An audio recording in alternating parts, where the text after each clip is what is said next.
Hi நண்பர்களே, உங்களுக்கு ப்ரூஃபோட ஒரு விஷயத்தை சொல்கிறது தான் நான் இந்த வீடியோ போடுறேன் நண்பர்களே. கண்டிப்பாக எல்லாரும் கேளக்கர் சித்தர் ஐயாவே நம்புங்க. அந்த ஒரு வைப்ரேஷன் இந்த பூமியில் இருக்குது. நான் இப்போ கிட்டத்தட்ட ஒரு 4-5 வருஷமாக அனுபவிச்சுட்டு இருந்த கஷ்டங்களை, பிரயாசங்களை, கடன் பிரச்சனைகளை, நோய், அந்த மாதிரி எல்லாம் நிறைய விஷயங்களை நான் ஃபேஸ் பண்ணிகிட்டு இருந்தது. அப்போல்லாம் நான் ஒரு பரிகாரத்துக்காகவோ இல்லைன்னா ஒரு ஜாதகம் பார்க்குறதுக்கோ எந்த ஒரு விஷயத்துக்கும் நான் ஈடுபடலை நண்பர்களே. நான் எல்லாம் என்னோடய கர்மவினை அப்படின்னு சொல்லிட்டு நான் ஒப்புக்கொண்ட பெருமானே நம்பி சிவபெருமானே தியானம் பண்ணிட்டு தான் இருந்துட்டு கணக்கன்பட்டி அப்பாவை தியானம் பண்ணிட்டு தான் இருந்துட்டு இருந்தது. அதுக்கிடையில் தான் இந்த அசோக ஐயா மூலம் எனக்கு வந்து இந்த மந்திர ஜபம் கிடைச்சது. இந்த மந்திர ஜபம் ட்ரை பண்ணிவிட்டு அதில் வந்து எனக்கு வந்து என்னுடைய கடன் பிரச்சனத்தில் ஒரு சின்னதாக எனக்கு ஒரு கிளியர் பண்ணி கொடுத்தாச்சு. அப்போது அதுக்கப்புறம் எனக்கு ஒரு மூச்சடைக்கிற மாதிரி கொஞ்சம் ரொம்ப நேரம் பேச முடியல என்னால். அந்த ஒரு விஷயத்தில் நான் இப்போ எவ்வளோ ஸ்பீடாக பேசுகிறேன், எவ்வளோ கான்ஃபிடெண்ட்டாக பேசுகிறேன், இந்த மாதிரி எல்லாம் முன்னாடி இல்லை எனக்கு பேச முடியல. அதுவும் வந்து இந்த மந்திர ஜபத்துக்கு அப்புறம் தான் எனக்கு இந்த மாதிரி ஒரு இந்த ஒரு இது கிடைச்சது எனக்கு.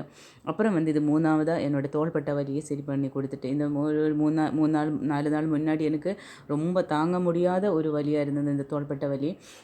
அது வந்து டே பை டே என்னை வந்து ரொம்ப டிஸ்டர்ப் கொடுத்துட்டு இருந்தேன் இந்த வலி. அப்போது இந்த அன்றைக்கி நைட்டு 1 மணி வரைக்கும் நான் அழுதுட்டு இருந்தேன் இந்த வலியினால்.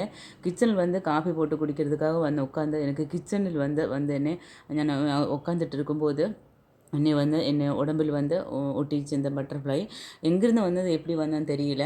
இது வந்து அழகான ஒரு மஞ்சள் கலர் அழகான ஒரு பட்டாம்பூச்சி. இந்த பட்டாம்பூச்சி வந்து இந்த லைட்டு வெளிச்சத்தில் எல்லாம் வருந்த மாதிரி பூச்சி கிடையாது. இது அழகாக இருந்தது, ரொம்ப அழகாக இருந்தது, குட்டியாக அழகாக இந்த பட்டர்ஃப்ளை. அப்போ அது அப்போ வந்து கிச்சனில் எல்லாம் நல்ல ஒரு பூ வாசம் அடிச்சது எனக்கு.